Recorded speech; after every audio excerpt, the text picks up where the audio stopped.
İnzibati xəta törədən şəxslərə sürücülük hüququnu vaxtından əvvəl bərpa etməyə imkan verən qanun norması ləğv olunur.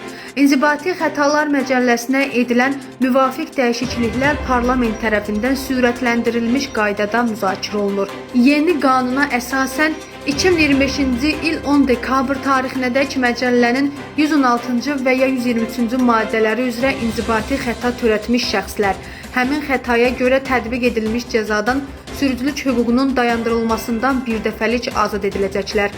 Bununla belə onlar cəzalandırılmış şəxs hesab olunacaqlar.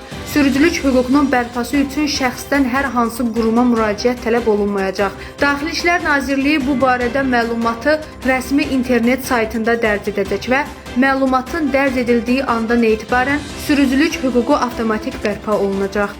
Bundan əlavə 2025-ci il 10 dekabradək məcəllənin 45-ci, 451-ci və ya 115-ci maddənin ikinci hissəsi üzrə inzibati xəta törətmiş şəxslər də birdəfəlik olaraq sürücülük hüququnun dayandırılması cəzasından azad ediləcəklər.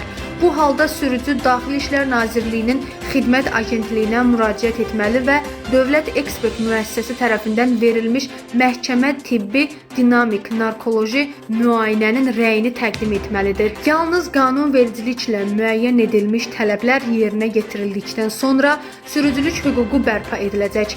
Eyni zamanda balların tükənməsi səbəbindən sürücülük hüququ dayandırılmış şəxslərin hüququ 2026-cı il 1 yanvar tarixindən bərpa olunacaq və onların sürücülük vəsiqəsinə yenidən 100 bal veriləcək. Bunun üçün də əlavə müraciət tələb olunmayacaq.